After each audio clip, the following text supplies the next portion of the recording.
Final exams approached.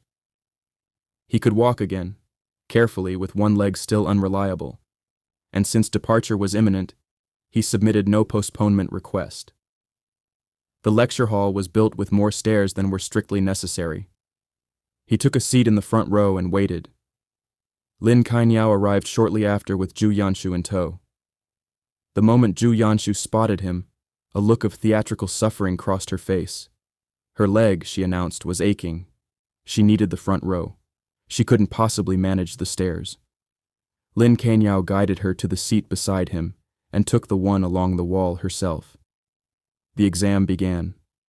The teacher reached the bottom of the last step, and a folded piece of paper landed on his desk, sailing cleanly from Zhu Yanshu's direction. The teacher turned at exactly the right moment. I made the rules clear before we started. Examination integrity is non-negotiable. Lu Chenchao, your exam is cancelled.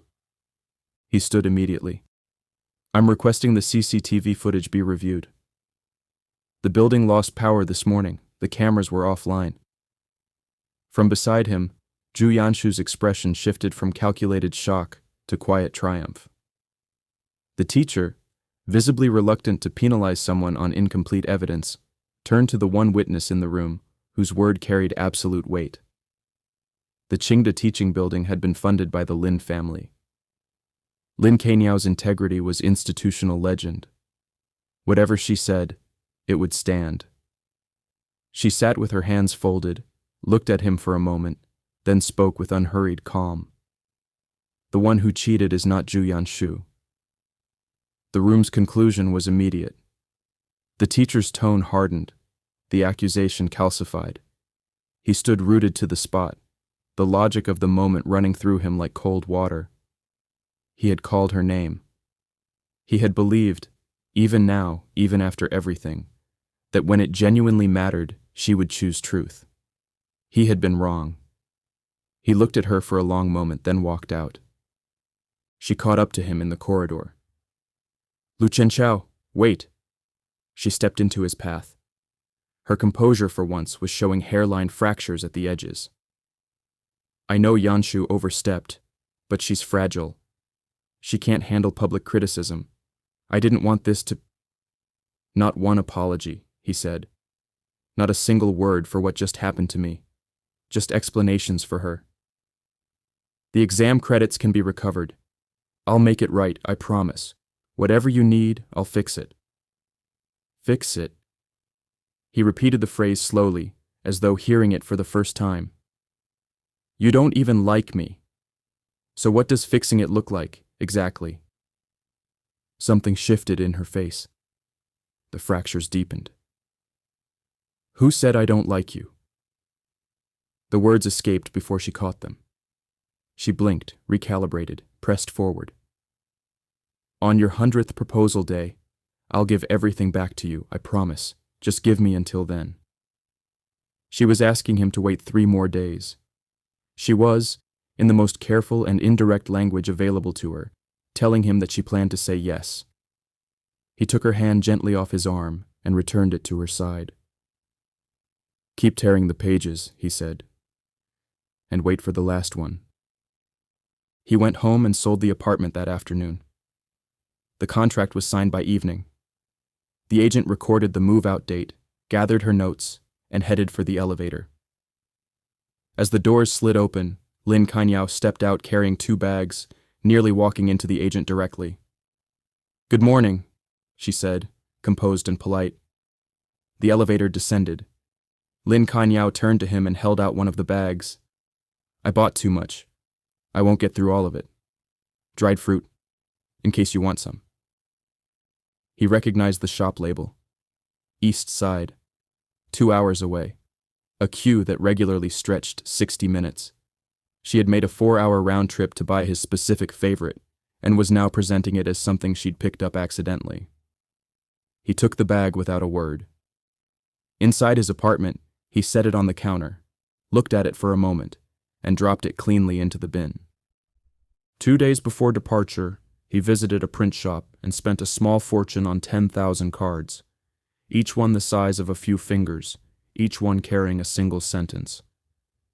He delivered them to his old dormitory roommates with specific instructions.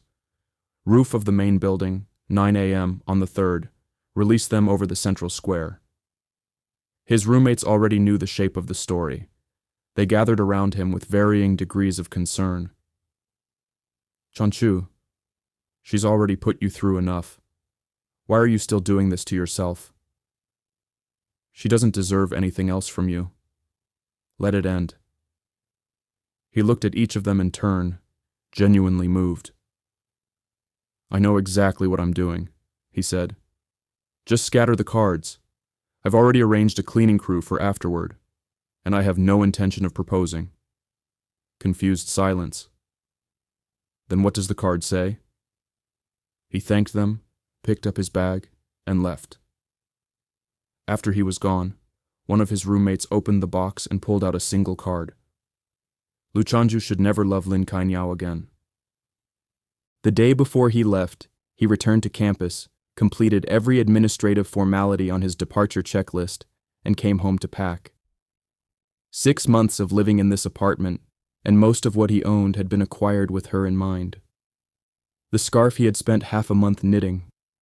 He unraveled it yard by yard back into a ball of plain thread. The ceramic vase he had tracked down at a charity auction and paid too much for. He wrapped it in newspaper and broke it against the counter. The love letters, the drafts, the finished versions, the crumpled attempts that never made it. All of it went into the bin, and then the bin went out. In the end, 2 items remained on the floor. The shirt and the dark, loose-fit jeans he had been wearing the first day they met. He struck a match. When the last of the ash had settled, he stood and found Lin Kainiao standing a short distance away in the hallway, watching him through the open door with an expression he couldn't entirely read. Just clearing out some clutter, he said pleasantly. It's been overdue. The morning of departure, he woke to notifications cascading across his screen, a group chat he had joined quietly a year ago, intending to learn Lin Kainiao's preferences, and had simply never left. Her dormitory friends apparently had been awake since before dawn. Is she seriously up this early? Did she sleep at all? She's been getting ready since 11 last night.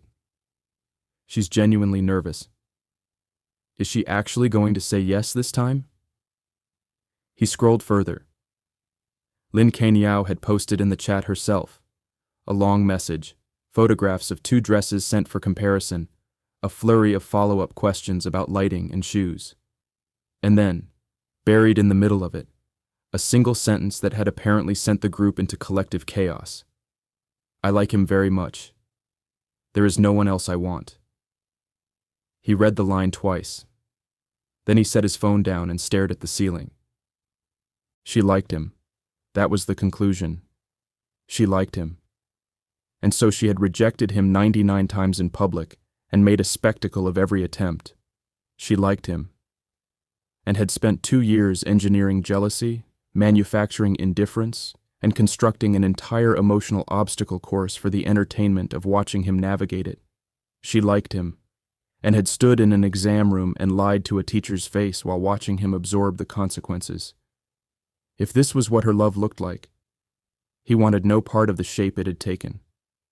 He put the phone down, finished his last bag, and took one slow walk through each room.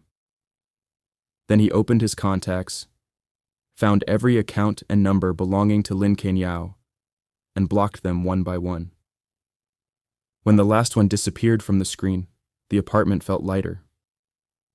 He felt lighter. A specific, earned lightness that comes not from escape, but from completion. He picked up his suitcase, pulled the door shut behind him, and walked toward something entirely new.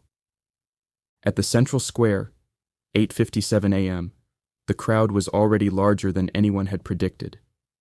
Security had been called. The notice board was barely visible through the press of bodies. Up on the roof of the main building, his roommates looked down at the sea of people and exchanged wide-eyed glances. That many people, one of them said quietly. Whatever happens today, everyone in this school is going to know about it within the hour. Good, said another. Then at least his name gets rewritten. Something better than what they've been calling him. They checked the time. 8:59. Somewhere below, the crowd shifted with anticipation. Luchanju was supposed to be here by now.